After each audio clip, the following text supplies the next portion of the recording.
Hi, welcome to Charley Talk. I'm John Sonderegger. With me today are two distinguished members of our St. Charles delegation to Jefferson City. We have Ann Zerr, representative from the District 18, and Senator Scott Rupp, District 2. When does your session begin? January, yeah. First week of January, so it's coming up.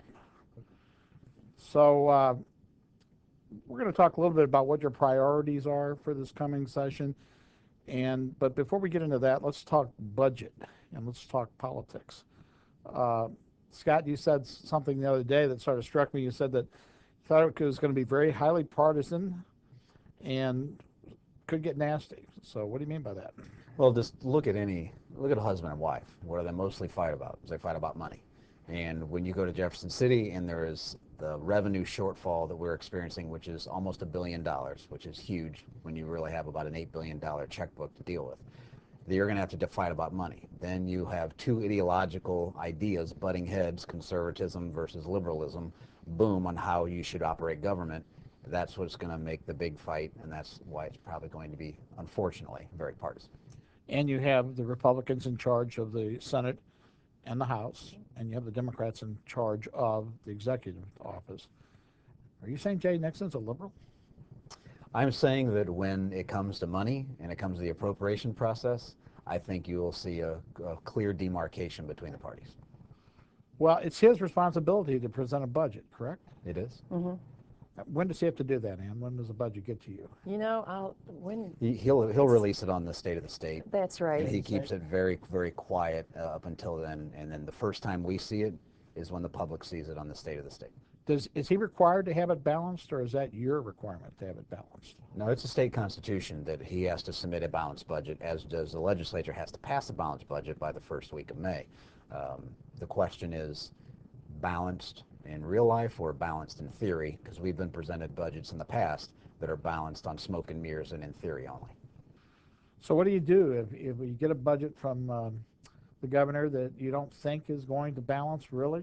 What do you do, Ann? Well, the House gets it first, and we do the hard work of starting to whittle. Well, particularly in this environment, it's just whittling.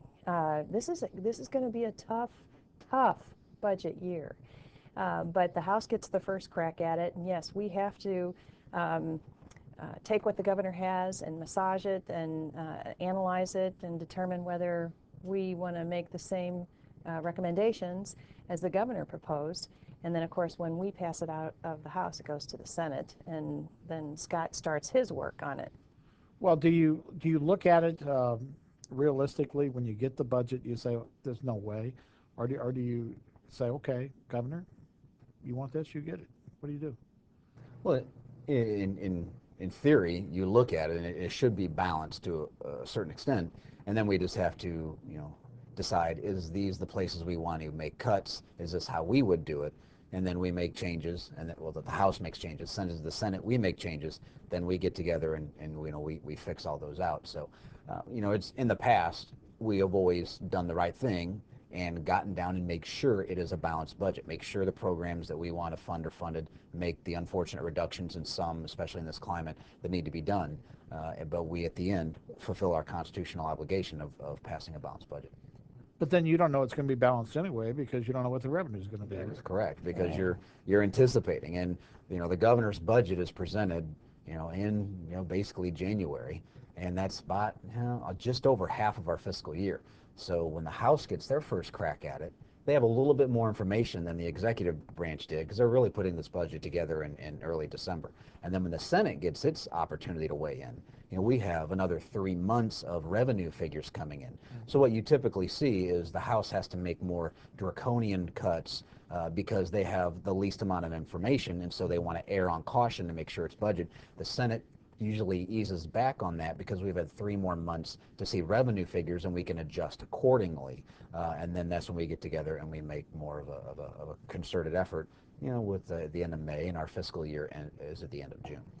And when it doesn't balance, the governor has to do withholds? That is correct. And you saw the governor do that, is the revenues have been continued decline, and he withheld $240 million a month and a half ago. And it is our estimate that in January there'll be another $500 million to $550 million of withholds because the current budget we're in will not be balanced because the revenues have not shown up that we thought they would. And that fiscal year ends in June. That is correct. So the budget you guys are going to be working on begins in June for June 2010. Or July, yeah. July. Mhm. Okay. July 1st. Well, there's not a whole lot of wiggle room, is there, for anything? No. I mean, the way I explain it to the average voter is we fund about three main things. You fund education, you have higher education in K through 12. Then you fund welfare, your social services programs, and then you fund your prisons. I mean, other than that, there's a bunch of little offshoots, but the real chunks of money are in those three types of programs. So if you have to make $1 billion worth of cuts, does it come from the schools? Do you let prisoners out early? Do you, cut social welfare programs? And that is where you usually get the argument. Uh, what about the federal budget, where they've given states a whole bunch of Medicaid money? Uh, what happens now when that money stops? It makes this budget year that we're currently in and the one that Ann and I are going to be talking about in next session, it makes our problems right now of negative 10% revenue look like a cakewalk. We are set up for the following fiscal year to really fall off a cliff, especially if the the economy doesn't turn around, because you've been funding programs at this level. The economy has dropped to here. This money goes away. How do you get back up to here? You don't. So those programs will have to fall, and that will be a huge issue in 2012. An interesting perspective about welfare and social services is that out of our budget this past year, 30, I think it was 32.3 cents of every dollar in our budget went to social service programs, mental health, social services. Of that 32.3 cents, 27.5 cents went for Missouri HealthNet. And that's a quarter of our dollars going to health care of the indigent, and we spend a lot of money on that, and I find it interesting too as a freshman on the appropriations for mental health and social services, and it's each year it's the requests are different. The budget may come from the governor in a certain way, but then when it goes through the committee process and the hearing process about this is a priority, well, our needs have changed this past year, whatever social agency it was, mental health or social services, disabilities, and their needs change. So during the appropriations process, we not only have to watch and reduce spending where we can, but where do we really have to spend money and even raise funds, maybe, to help something now that will be of better benefit or greater benefit on the far end of this. It's fascinating and a little humbling. It must be, like Scott was saying, a little scary too to know that the federal funding has come in at this level and it's going to drop. Yeah, guaranteed it's going to drop. And we're in a lot better position than a lot of states.